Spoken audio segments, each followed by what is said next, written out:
been Washington's biggest mystery since Watergate. What kind of dog will the Obamas choose? Our resident veterinarian, Dr. We have to pass the bill so that you can find out what is in it.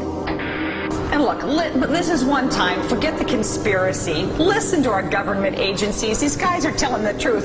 You know, there's no conspiracy here, folks. Just get your damn vaccine. All right. Thank you, doctor. Thank you. Mercury-containing vaccines may help, not harm kids, according to 2 new studies in the journal Pediatrics. There have been widespread concerns that mercury-based preservatives in vaccines might impair the neurological development of children. These new studies suggest that the opposite, that the preservatives may actually be associated with improved behavior and mental performance.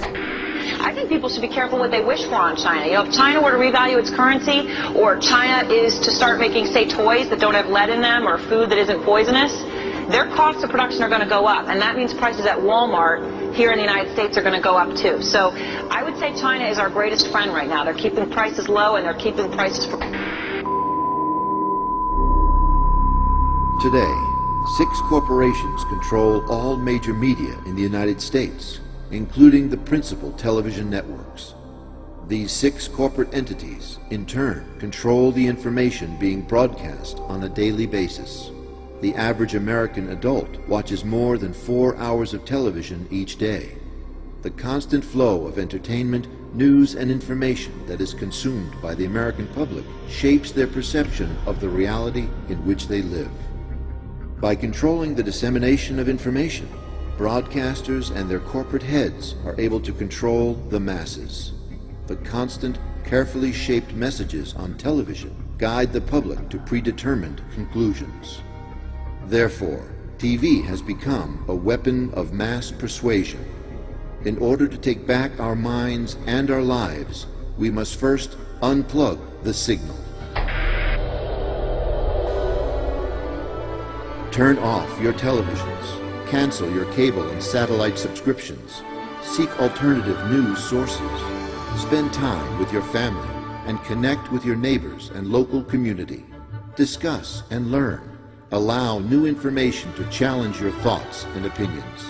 When we unplug the signal, we begin to realize that the world matrix that surrounds us is false. Many things we once thought of as true are lies. Never let us forget the truth will not be televised.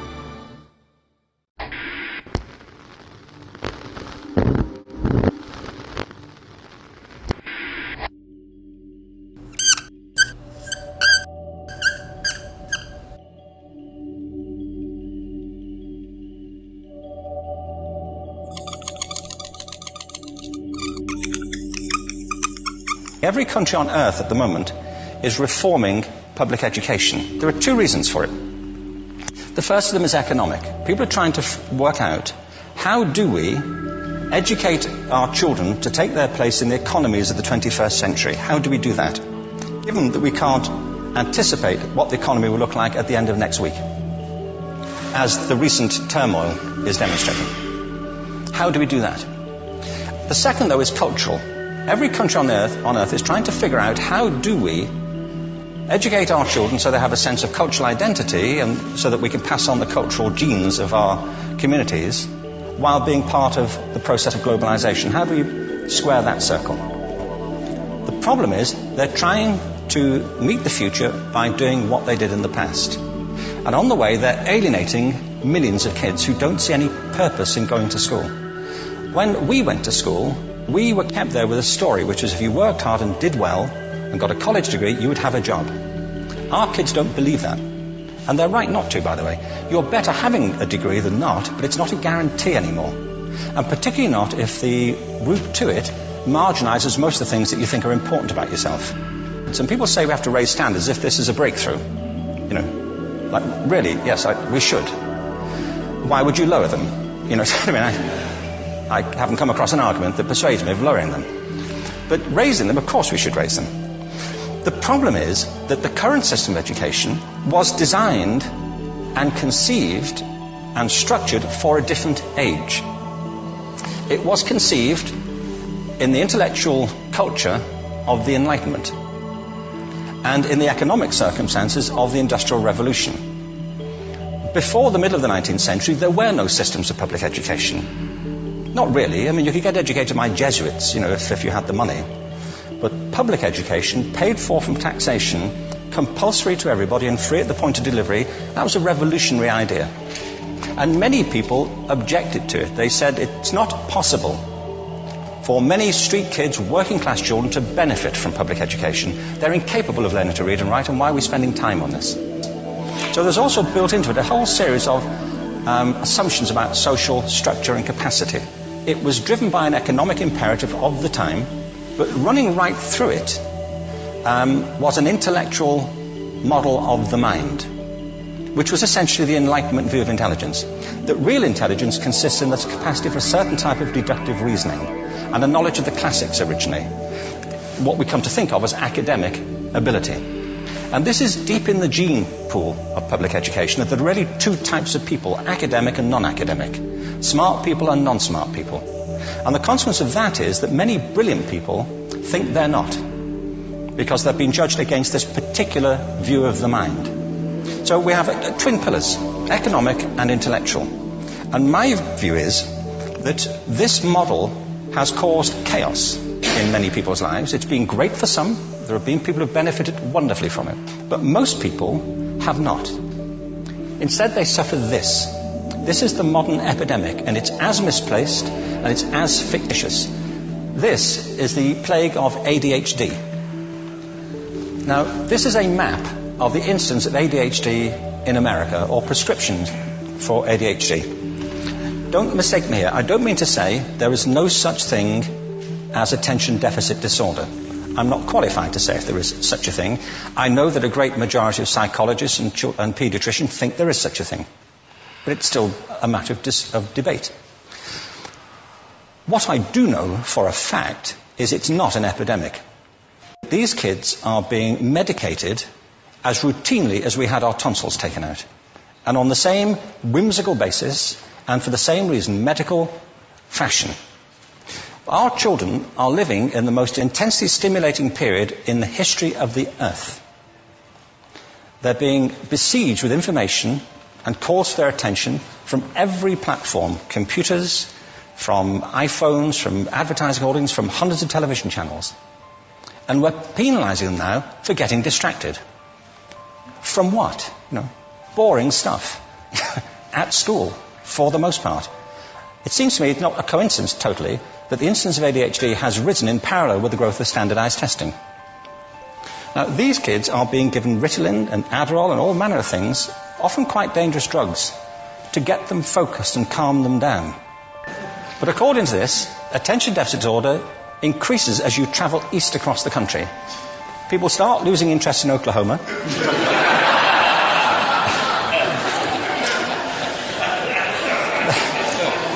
They can hardly think straight in Arkansas. And by the time they get to Washington, they've lost it completely. And there are separate reasons for that, I believe.